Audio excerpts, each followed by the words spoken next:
Hello there you guys, welcome to one of my videos. According to the Brazilian outlet UOL, Man United have made an approach to sign Raphinha from Leeds.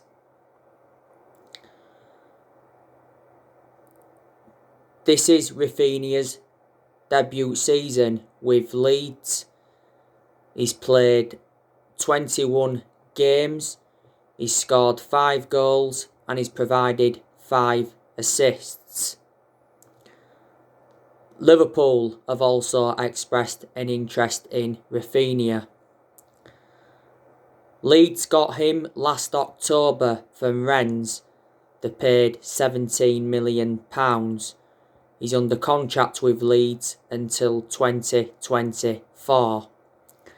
Raphinha insists that he's happy at Leeds. Raphinha's agent is set to meet up with Leeds' sporting director to discuss a possible move away for Raphinha at the end of the season. He's 24 years of age, so he is still young and he has got a lot of development in him, and he predominantly plays as a winger. You know, we've done business with Leeds before. It was a long time ago though. Don't forget we got Eric Cantona off them. And we got Rio Ferdinand off them. I think we are seeing him as an alternative to Jadon Sancho.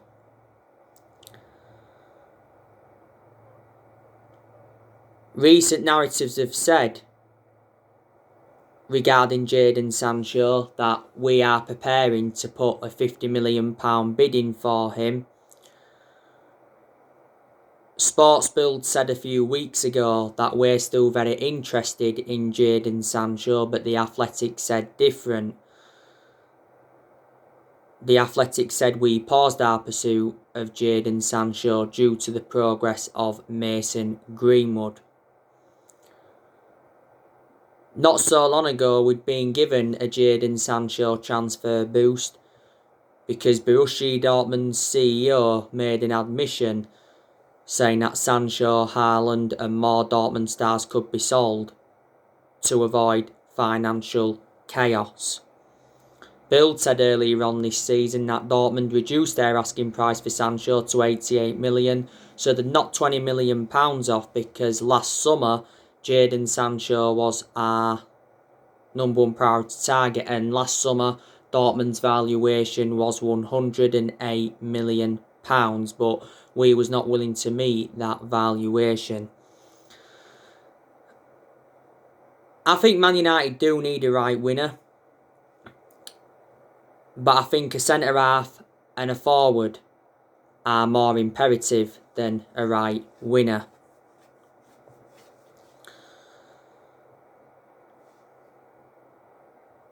Now, you do know the news on Erling Haaland from Borussia Dortmund. I give you the news on him on my recent video. Erling Haaland is Ole Gunnar Solskjaer's number one transfer priority. Solskjaer said earlier on this season that he's following Erling Haaland's progress.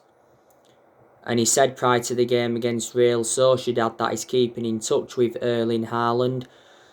It would be good to see Solskjaer sign Erling Haaland. You know, Solskjaer knows the player well. Solskjaer was the one that gave Erling Haaland his debut at just the age of 16 at Molde. Back in December 2019, Solskjaer and Woodward went to Norway to meet up with Erling Haaland to negotiate a possible move to Man United. I think, by the way, today he got a brace. You know, there's been a lot of clubs in for him. You know, Bayern Munich have expressed their interest. City have been in for him. Liverpool have been in for him. You know, Chelsea are in for him. Chelsea are very, very convinced that they can get him. And apparently Chelsea are willing to offer him a financial package. But I heard Haaland's not interested in going to Chelsea. He's valued at £100 million. And I did say, didn't I, they'll demand in the excess of 100 million if he is to be sold in this year's summer transfer window. We know next year Haaland will be available for £68 million because that's when his release clause becomes active. Now his agent Mourinho said a few weeks ago that there's only 4 Premier League clubs that can afford him. Since his arrival at Dortmund, he has been a revelation. He's got a contract with Dortmund until 2024. Dortmund paid just £17 million for him. Haaland is the type of striker that we need. He really is, because he'd bring goals to Man United.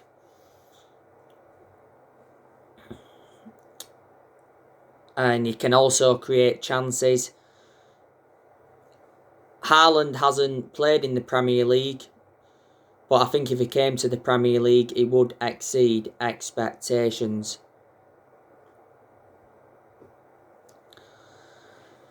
You know the news as well on Raphael Varane. Recent narratives have been coming out saying that Real Madrid are prepared to sell Raphael Varane to Man United in the summer. Back in 2018, Woodward was prepared to sanction a £100 million move for Varane. The AS said the other week that talks over extending Raphael Varane's deal have not settled. Apparently now he's valued at £61 million. Raphael Varane is a centre-half. And I'd certainly take him at Man United because I think he'd go very, very well alongside Harry Maguire in our back line.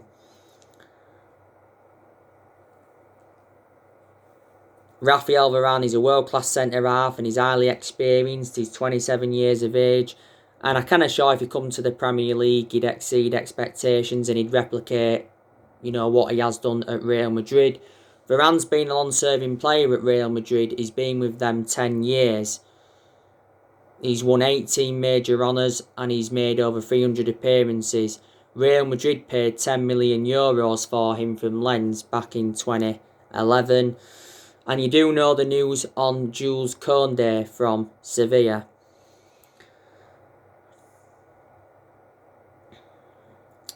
The other week, Solskjaer gave us an update on our transfer plans for the summer transfer window.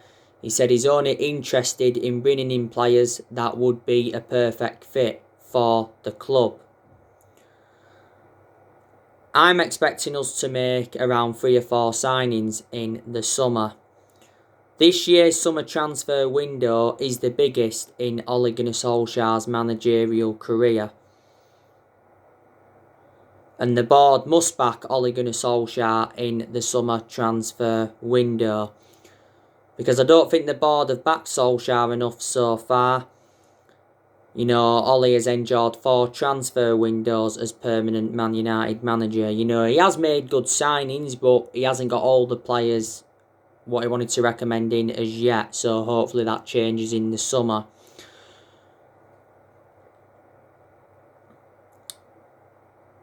The board are actually backing Ole Gunnar Solskjaer anyway because Woodward recently gave a statement saying that there has been progress by Solskjaer and the players this season. Our net debt had risen up to £455.5 million.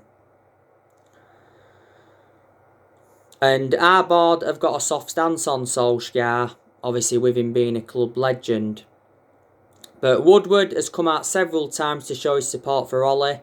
And he did say towards the end of last year that he will back him with a long-term plan centred around summer transfer windows. Solskjaer did recently send a transfer warning to Man United fans saying we won't be very active in the summer transfer window because of the coronavirus pandemic.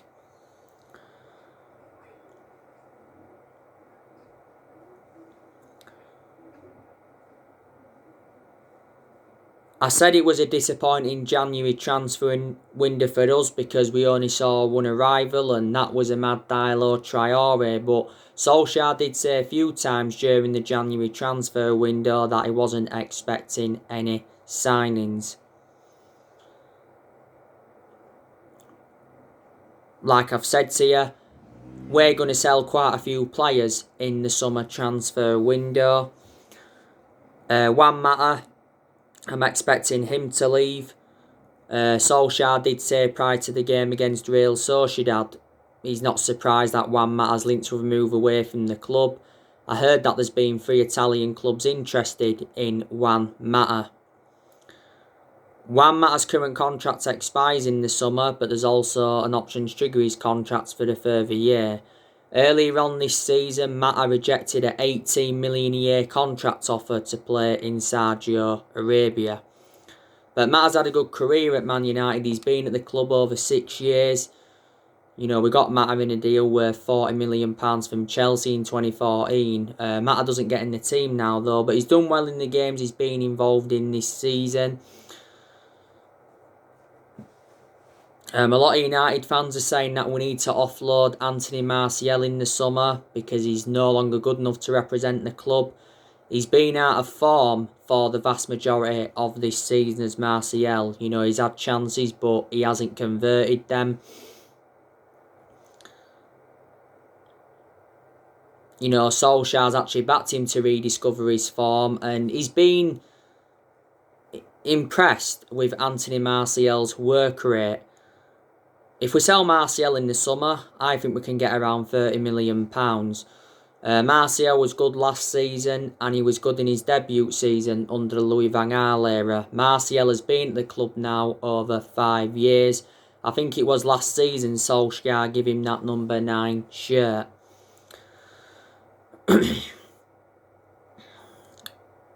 Matic, there's also a chance we'll sell him in the summer because he isn't one of our first choice midfielders, but he still gets his chances and he can perform well, but I've always had my strong reservations about Matic because he's always been a slow player, and plus he's ageing up now.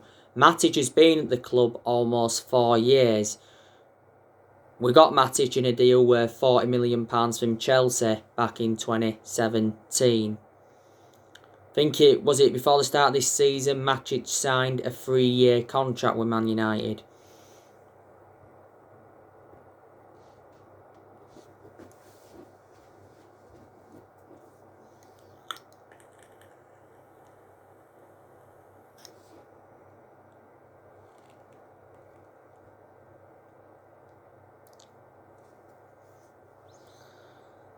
Phil Jones, I want him to leave this year. I'm surprised Phil Jones didn't leave in the January transfer window, but Solskjaer came out and said that Phil Jones is going to be given a second chance. Phil Jones doesn't get in R11.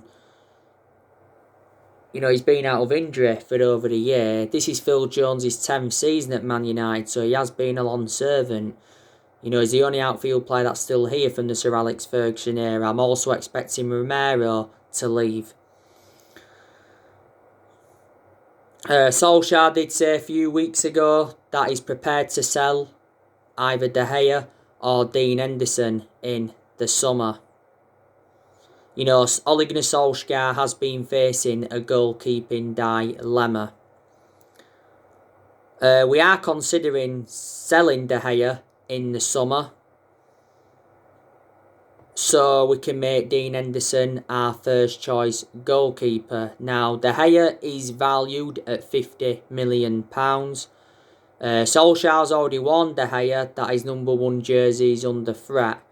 De Gea's obviously not available at the moment because he's out due to personal reasons. So reflecting on that, Dean Henderson is going to get a run in goal. De Gea's been a long servant at Man United. This is his 10th season at the football club. He's been with us since the Ferguson era. I think probably De Gea's had probably 7.5, 8 good years out of the 10 he's been with us. In the last couple of years, David De Gea's being a liability, reflecting on the calamitous mistakes he's made, but a few years ago he was regarded as the best goalkeeper in the world. There was narratives coming out the other week saying that we was looking at Donnarumma from AC Milan as a possible replacement for De Gea.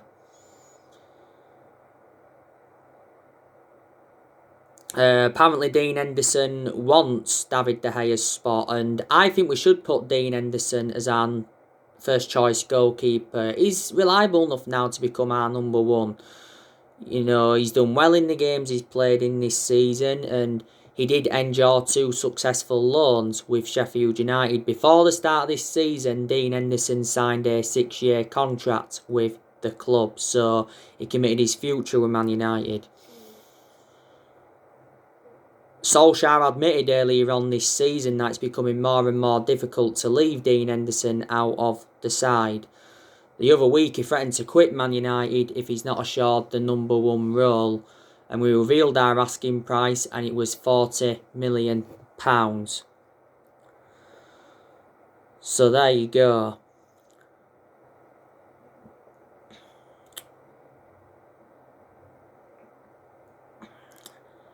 Ole Gunnar Solskjaer, I'm expecting him to sign a new contract, reflecting on what Woodward come out and recently said.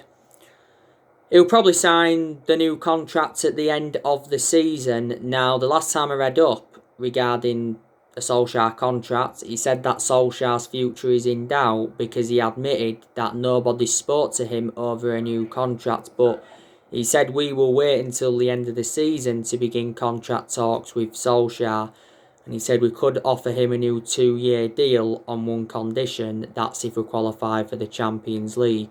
Ole is into the final 18 months of his current contract. If he signs a new contract though, it doesn't mean he's going to see it out. Because I've already said to you, Ole Gunnar Solskjaer is not the long-term manager for Manchester United. I think, you know, we probably will sack him eventually, but the question is who's going to come in to replace him if the club decide to sack him, because as far as I'm aware at the moment, no one is available. You know, Pochettino was the favourite to replace Solskjaer. He was also the favourite to take over after Jose Mourinho got sacked, but Pochettino's out of the equation because obviously he's PSG manager. Don't forget, we've already sacked 3 managers since Ferguson retired. That was David Moyes, we sacked Louis van Gaal, and we also sacked Jose Mourinho. So Ole's our 4th permanent manager since Ferguson retired. I think Solskjaer needs to win a trophy at Man United, probably this season, to avoid the sack. Solskjaer's not yet won a trophy as Man United manager, and we haven't won a trophy since 2017, and that's not good enough to our standards because a club of our stature need to be winning trophies. You know, Ole has been Man United manager over 2 years. He hasn't got a proven pedigree as a manager. That's one of my concerns about him. You know, before he was with us, he was at Molde. He won a few Norwegian titles at Molde. And before he was at Molde, he was at Cardiff. And his record at Cardiff was absolutely disastrous. Don't forget, Ole managed the Man United reserve team for a couple of years. So he watched some of the team grow and develop. But reflecting now on Solskjaer's been with us, he has gained some managerial experience and he has learnt quite a bit on the job.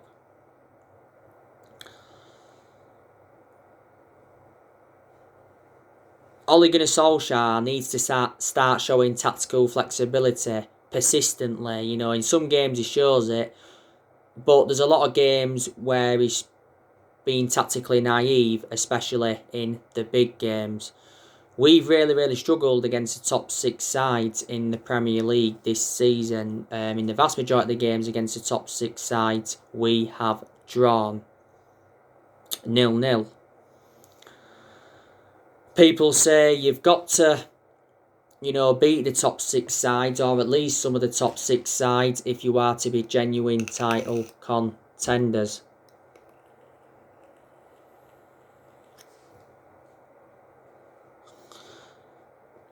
A lot of United fans have said, we did give Ole Gunnar Solskjaer the job too soon. And I said the same. But we give Solskjaer the job permanently back in March 2019, reflecting on what he did in that 3-month period when he was the interim manager. He won 14 games out of 19 in all competitions. Maybe we should have waited until the end of that season to decide or not whether to give Ole Gunnar Solskjaer the job. We did appoint him in December 2018 to replace Jose Mourinho. This is Solskjaer's second full season at the football club. Top 4 is our aim in the Premier League because we know we're not going to win the Premier League title. I can almost assure we will finish in the top 4, but top 4 is not guaranteed yet. Even Solskjaer said the top 4 race will go down to the wire.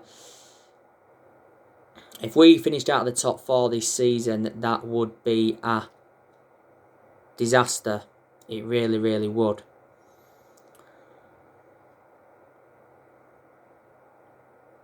I want Solskjaer to succeed as Man United manager, but I just don't think he's gonna. Because I just think he's in a position that he shouldn't be really in. I think the club's too big for him to manage.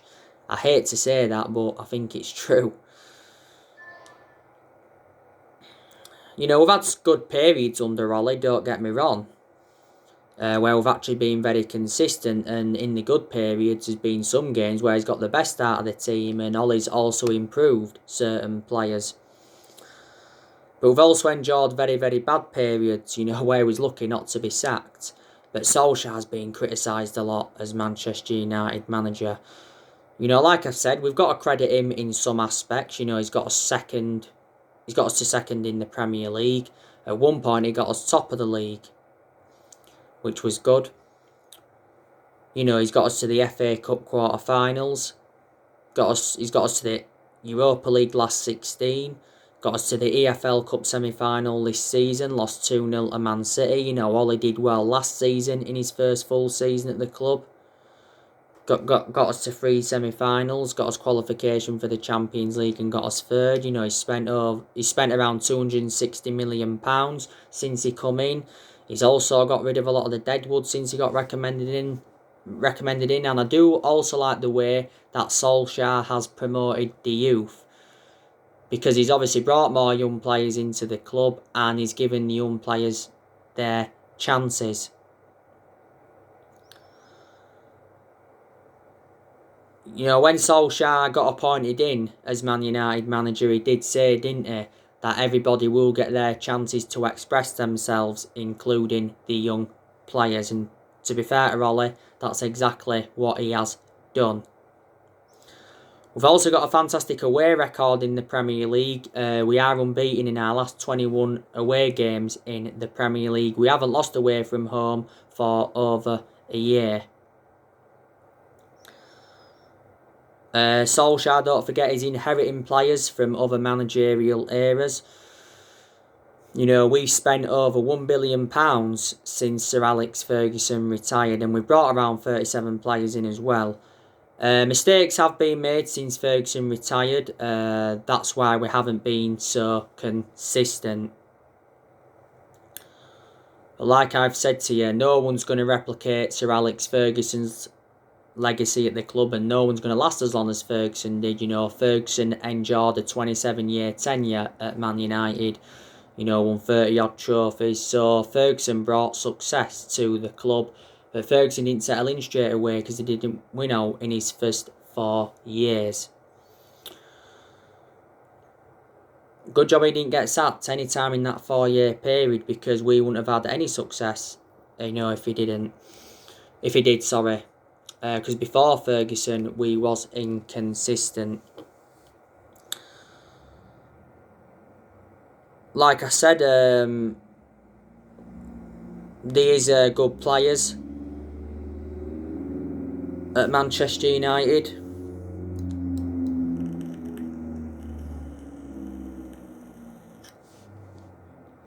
And there's also players that have really, really improved. You know, you've got Dean Henderson. He's done well this season. You've got Luke Shaw. He's been the player of the season by far. You know, really improving his Luke Shaw. I like the way he's getting forward. He's getting into good positions. He's putting good crosses into the box. And defensively, he's been good. And Luke Shaw still remains our first choice left back, despite the arrival of Alex Telles last summer. Eric Bailly, I've been very, very impressed with him in the games he's played in this season. I've got to say, Bailly and Harry Maguire do complement each other in our backline well.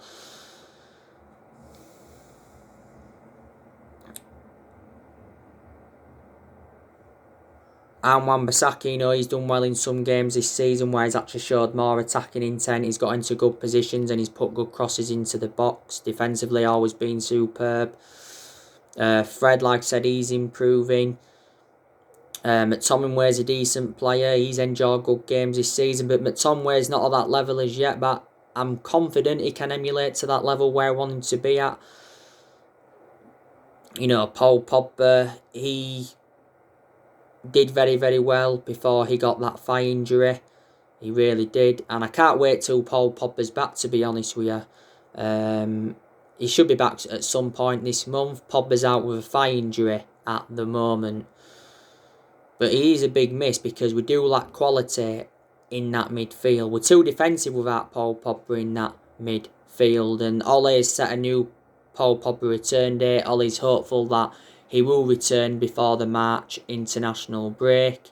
Earlier on this season, Pogba had an ankle injury and he was out for the vast majority of last season with an ankle injury. You know, Bruno Fernandes, he's made a difference in the team. He's an exceptional player. He's our best player and he's the best signing since the Ferguson era, despite Fernandes being out of form recently. You know, I think at some point we need to drop Bruno Fernandes, but Bruno Fernandes earlier on this season denies that he needs a rest. Donny van de Beek's a good player, but we don't use him enough.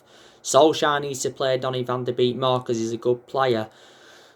But Donny van de Beek has recently been out with injury. You know, I've been very impressed with Greenwood since he broke into our first team squad. I've been impressed with Rashford more or less, even though he has enjoyed bad games. We just need to keep Rashford out wide on the left because that's where he's more effective. And Edison Cavani has made a fantastic impact since he's come in. He really, really has. You know, big game tomorrow for Manchester United. It's Manchester City away from home. It's at the Etihad Stadium. It's the 185th Manchester derby. We've done poor recently. We've drawn our last 3 games 0-0.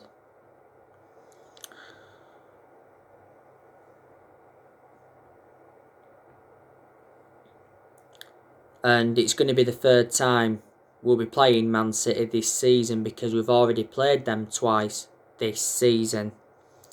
As you all know, I've already given you my preview for the game. I recently gave you my starting 11 prediction, how I think Man United could line up. And this morning, you saw my video, I put Solskjaer versus Pep Guardiola. We've got to beat Manchester City, you know, to keep our hopes up for the top 4. But a lot of United fans, including me, don't expect us to get anything. You know, because City are the best team in England. You know, they're in scintillating form. They've won 21 straight games in all competitions. And they are the champions-elect. City are top of the league by 14 points, is it? Yeah. After Man City is AC Milan in the Europa League round of 16, and that's going to be a very, very tough game as well. West Ham after that, and then it's Leicester in the Cup, and then it is the international break.